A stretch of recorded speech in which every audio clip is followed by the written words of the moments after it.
What if the biggest threat to you in retirement isn't the market? And what if it's something you believe, not intentionally, not recklessly, but assumptions? Most retirement plans don't collapse because of one catastrophic event. They erode because of small, unchallenged myths. Things people repeat, things they've heard for years, and today we're going to challenge 5 of them.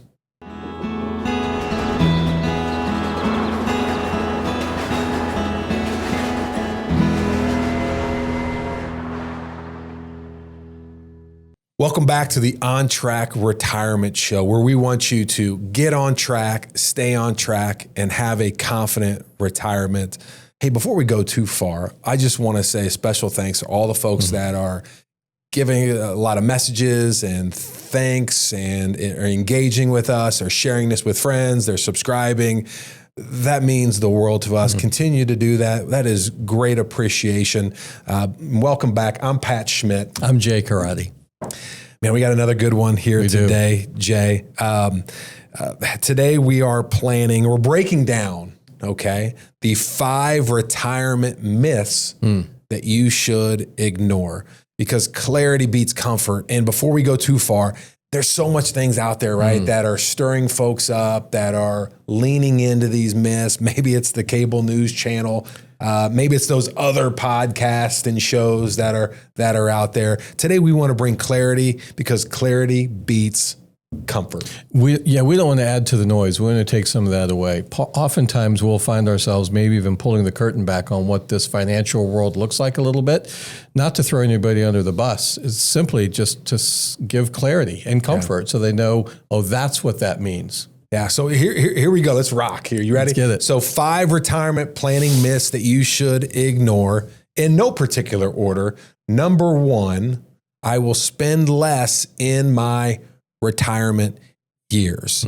Now, eventually, Jay, that may happen, possibly, but early retirement, man, that's often the opposite, right? It is. There, as we have checked and visited with so many people and looked at what their lives look like, we've come across 3 basic standards, if you will, or times in retirement. 3 phases, right? 3 phases. Yeah, that's a good word. One is the go-go years, and you're going. It's typically right when you get into retirement. Then there's the slow go years, and then there's the no-go years. Yeah, what the go-go years, what's that look like for most people? It is an interesting time. It's typically early on. We are probably traveling more because we didn't travel a lot while we were working. Chances are great doing some household renovations. That might be what we're seeing. Helping kids and grandkids, especially if it's at the point that they're getting maybe close to college, and so we want to help out a little bit, do some of those ideas. Certainly, maybe picking up hobbies. I don't know, pickleball maybe. What's that look like? Yeah, I mean, if I were to ask you now, what day of the week do you spend the most amount of money? Knowing the answer, I would say probably Saturday and Sunday, but there's a different answer in retirement. Yeah. Well, the answer to that for retirees is every day is a Saturday, every day is a Sunday when you're retired, right? So you're likely spending more. We have countless examples of this, but a fresh example, I personally met with a couple just the other day, and very first conversation, and we were talking about them. We were talking about their retirement, and we started talking, of course, about income, because that is the foundation point of every great retirement. And they opened up with, when we were talking about their income while they're working. They recently retired, and their expectation is that their income or their expenses were going to drop by 25%. And then when we started asking some questions and gaining some clarity and kind of crunching and putting those numbers together, they're actually going to spend more. They weren't going backwards whatsoever, because why? They finally had time. And the issue wasn't that they were overspending. They were just simply underestimating their retirement lifestyle. So that plan of, we're going to spend 25 less is really respectfully an unrealistic spending assumption. And that doesn't necessarily create something that we're going to stop working, spend 25 less. It typically means that we're going to create some income gaps that come along later. We hope that might be the case. And as we've said many times in the past, and we're going to say many times in the future, Hope is not a strategy. Now, for this couple, they didn't have to go back to work.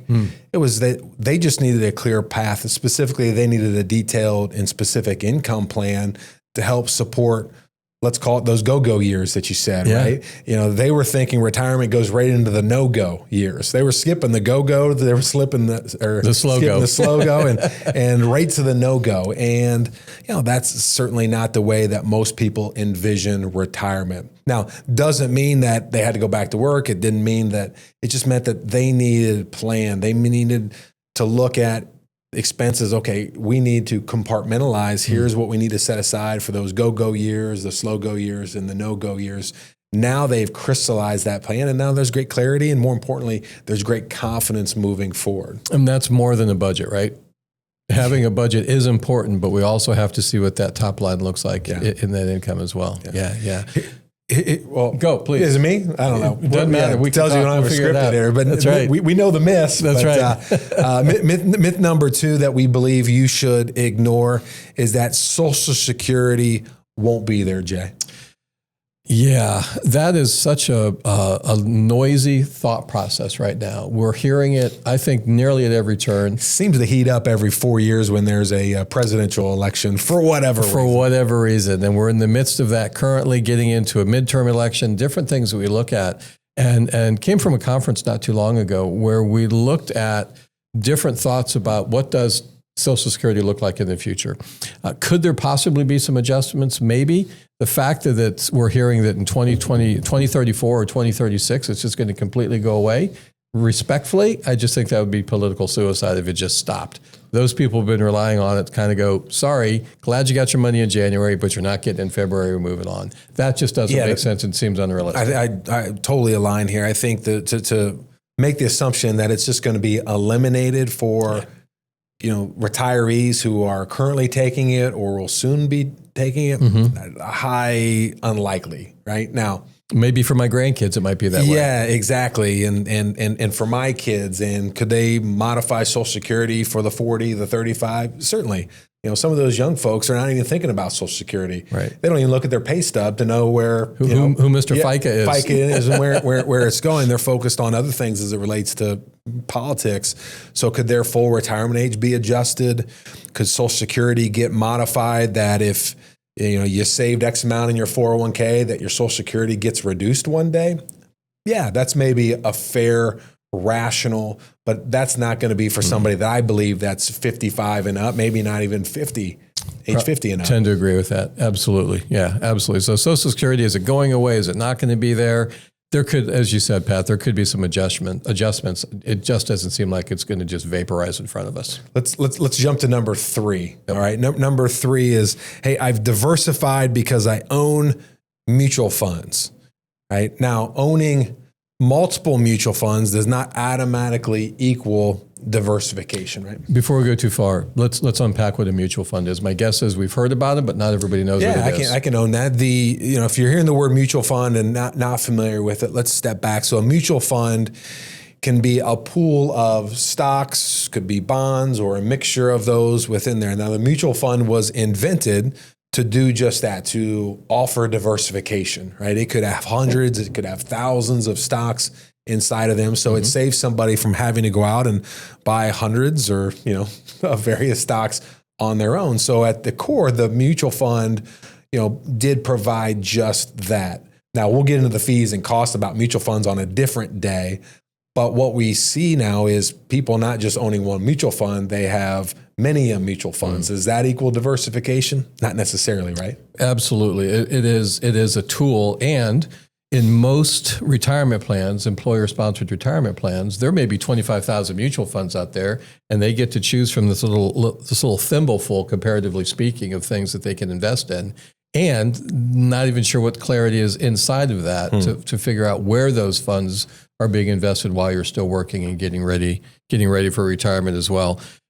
With those mutual funds, we find at some point that, at some point that there's a level of diversification. So as you stated, we don't necessarily think that mutual funds means diversification. You could have 5 mutual funds, you could have 10 mutual funds, you could have 20, you could have 100 different mutual funds.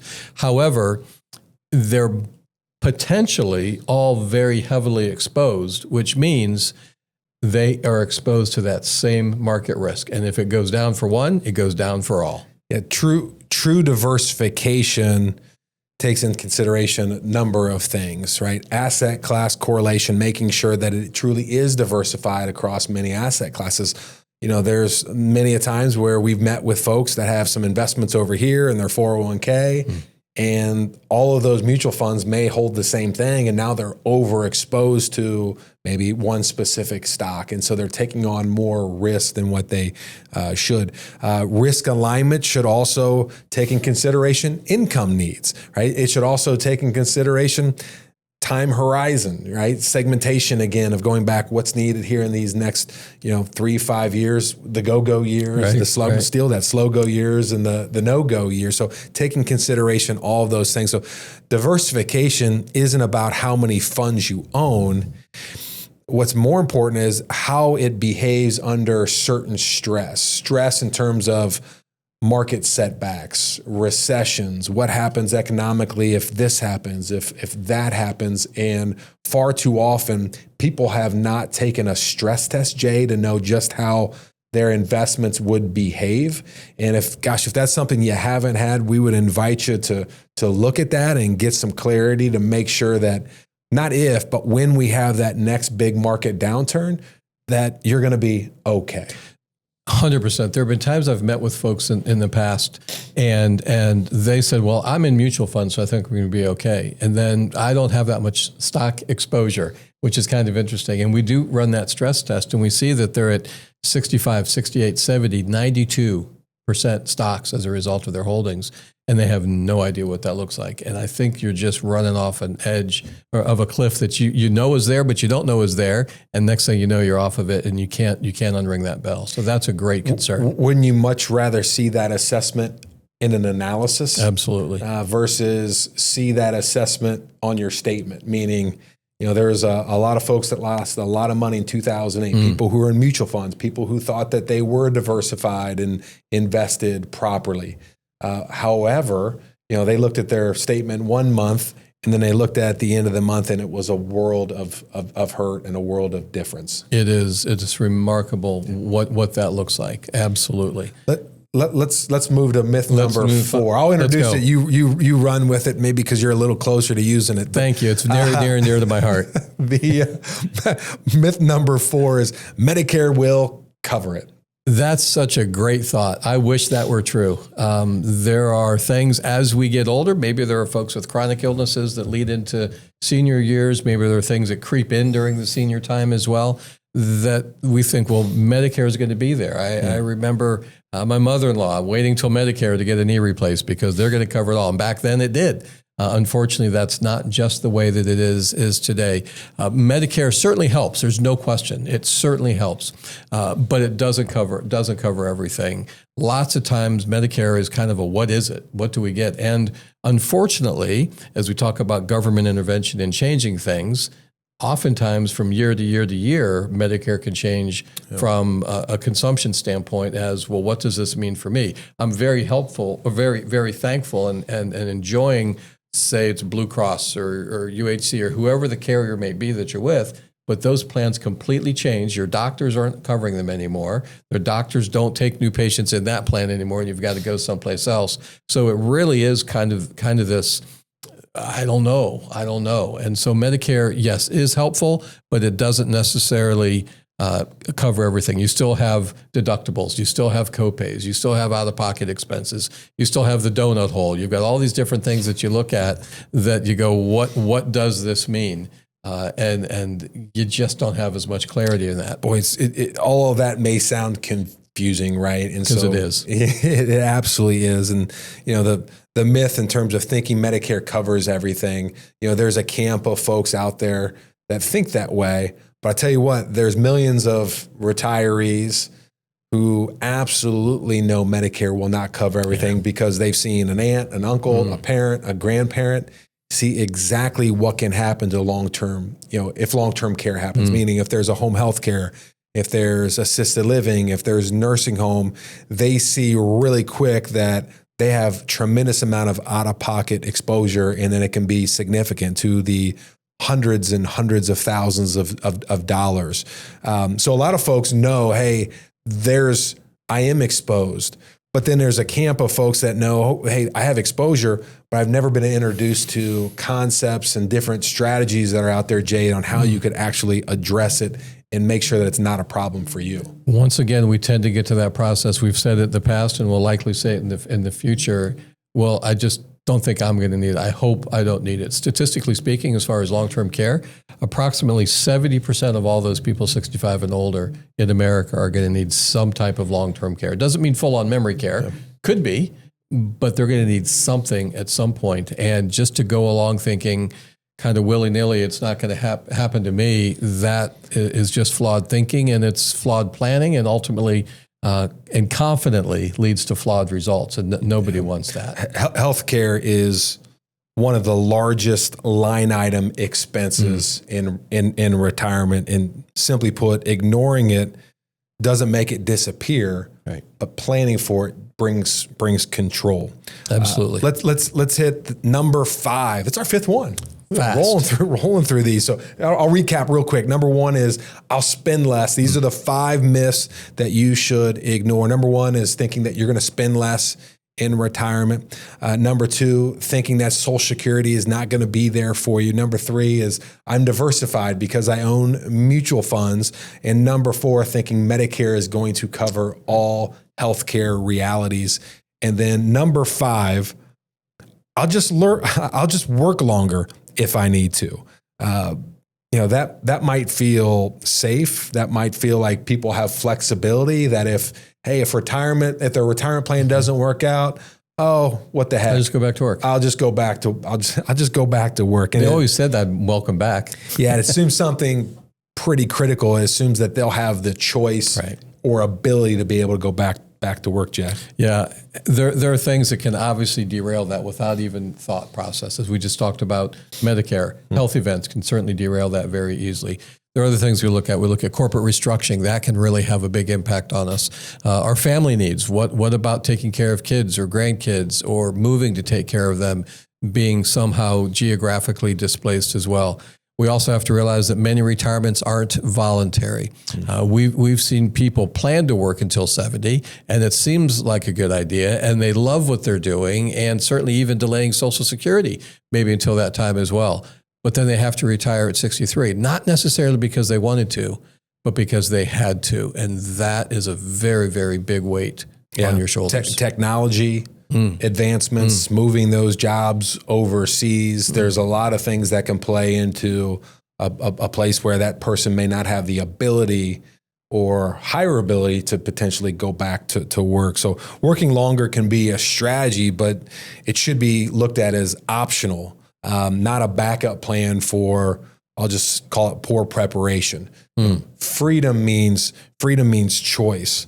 So if we recap the 5 myths, I'll spend less. Social Security won't be there. I'm diversified because I own mutual funds. Medicare is going to cover everything. Or the last one is, hey, I'll just work longer if I don't prepare properly. As you listen, each one of those may sound reasonable. Each one feels like a common myth or a common thought process. And if you're thinking one of those out there, listen, we're not here to knock you. That's not it. There's unfortunately a lot of information out there that gets people thinking that way. But each one of those myths can quietly erode, or maybe more importantly, undermine your plan. I had it explained to me a long, long time ago about ignorance. Ignorance, as it was explained, that nobody knows what it's like to be 64 until they're 65. You have to walk all the way through that year. So somebody at 17 may not know what it's like until they're 18, or any stage through life. We don't know because we haven't experienced that. So the fact that retirement might fail, it doesn't fail because of necessarily of ignorance, just because we don't know. But that can jump up and bite us if we're not comfortable or careful, because we don't know what 67 is like until 68, and so on down the road. It typically fails because of unchecked assumptions. I assume this is going to be this way. I think this is going to be this way, versus a good strategic plan to get into it. The on-track retirement, Jay, we want to see people, get on track, stay on track, retire with confidence. And so that's why it's important that we wanted to put this out there in front of folks. If today made you rethink even one potential assumption, that's a good thing, because awareness leads to structure, and structure leads to confidence. Myths, as we've talked about them, myths are comfortable, but planning is empowering. If there's one takeaway today, I think it's this: don't build your retirement on assumptions.